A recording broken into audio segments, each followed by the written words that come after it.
Dream Theater is a fantastic band and I love them. They're a band that would appear on a top 10 favorite bands or favorite groups lists in a heartbeat, almost without thinking. Now there are those that would probably suggest that they should be at number 1, and others that would describe their affinity with the band with just 2 simple fingers. And no, we're not talking Fonzie, think of something else. But you have to admit, one way or the other, love them or hate them, that the 13-album discography that we've gotten from this group is nothing short of impressive. And not to mention, it's been exceptionally influential to the progressive rock and the progressive metal scene that has followed them. Now, we have ranked Dream Theater songs before. Not all of them, but just the top 20, I believe that it was. And we have reviewed all of the albums, but we have never listed them and determined which are my favorites, or perhaps the most legendary albums out of the fold. So that's what we're going to do today. And as a side note, A Change of Seasons is not going to be on this list, considering it's considered an EP. That's a lot of consideration. But I will spoil this by saying that if it was on the list, it'd be in the top 5. I'm just not going to tell you where. So with that being said, let's rank them all. Number 13, When Dream and Day Unite. This is the debut album of Dream Theater, which was exceptionally rough. It was one that definitely wasn't showcasing the legendary band that we were going to get just a couple of short years later. It's featuring a different vocalist than you're familiar with. It is not James LeBray, and the songs just feel a bit incomplete.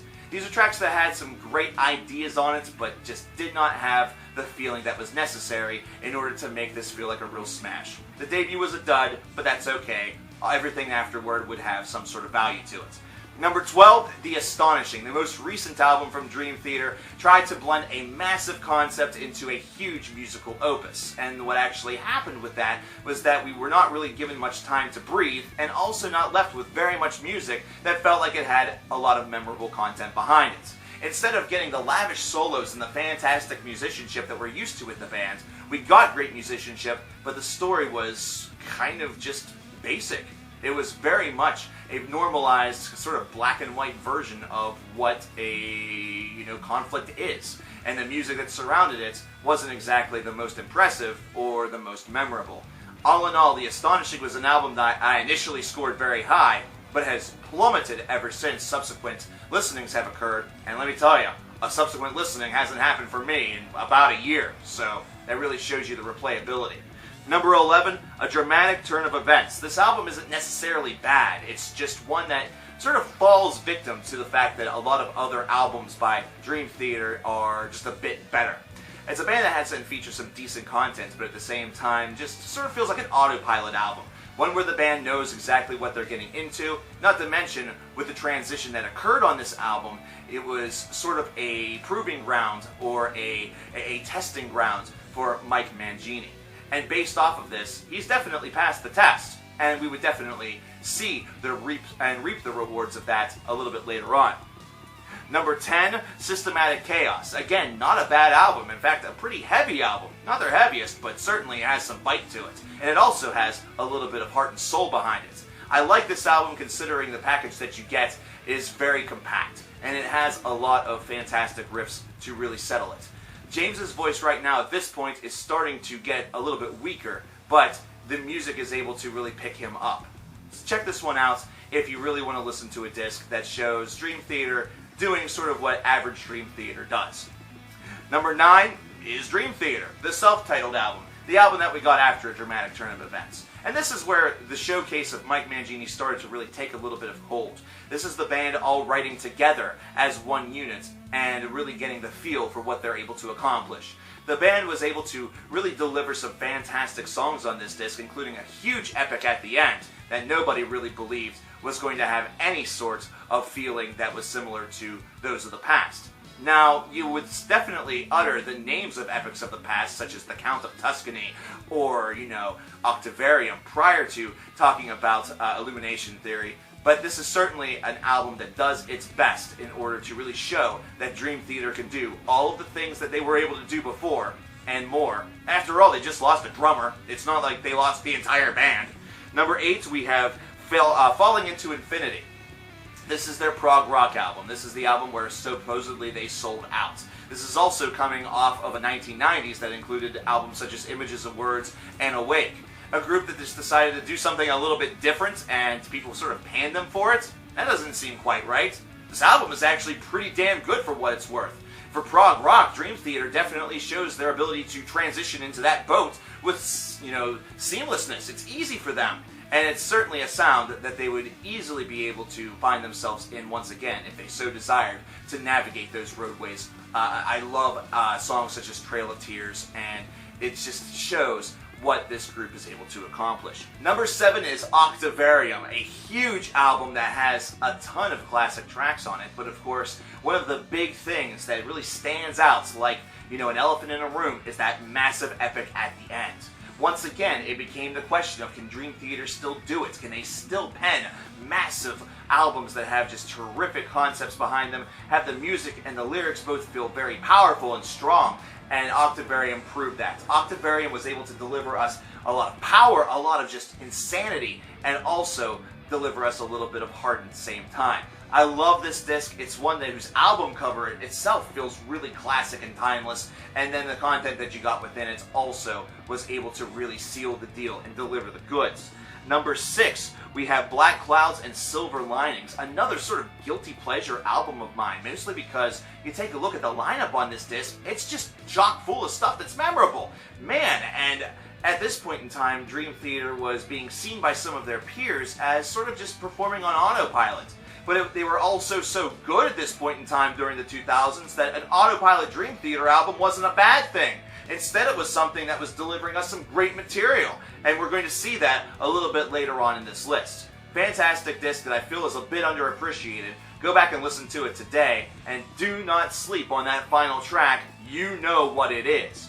Number 5 is Awake, going all the way back to the 90s and delivering classic Dream Theater. This is one that, if you're used to their sound now, will feel a bit unfamiliar at first, considering the tone is a little bit softer. Maybe you would call some of this the prog rock years, when in reality there's a lot of metal that's in there. Petrucci is still shredding hard, not to mention the track listing that you get on here is absolutely classic.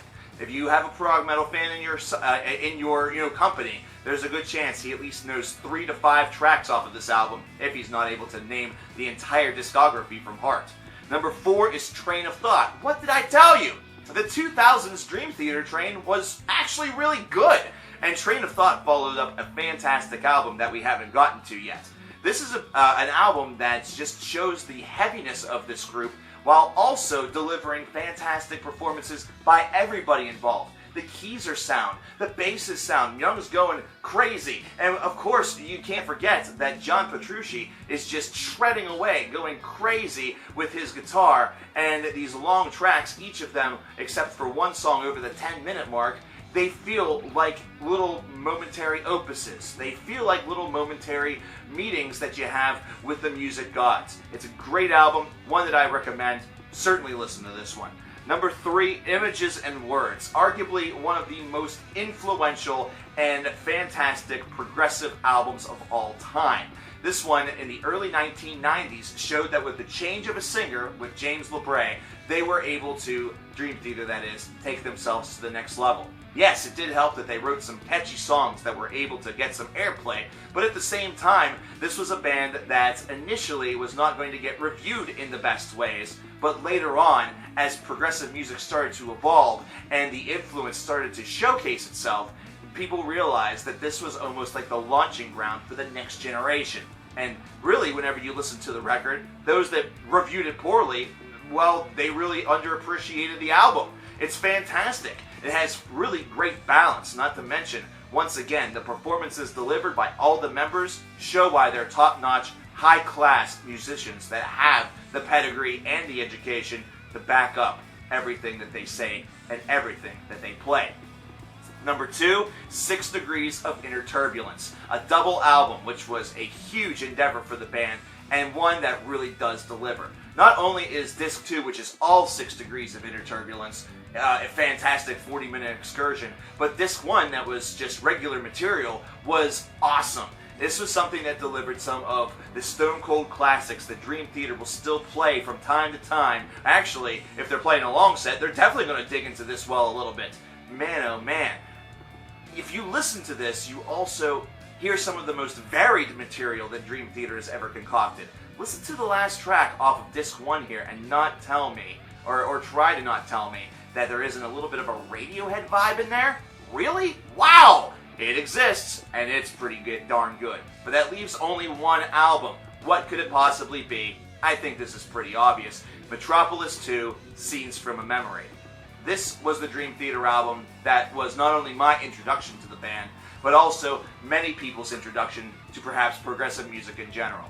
The legend behind this album is very simple. Whenever it was released, it was appreciated, but Dream Theater then started to get a spark in fan, an uptick in fan base, and it started to gain this legend. That's what sometimes happens whenever you deliver one of the best albums of all time, and that's what Metropolis 2 is. A concept album that has just a fantastic narrative that's easy to follow along with.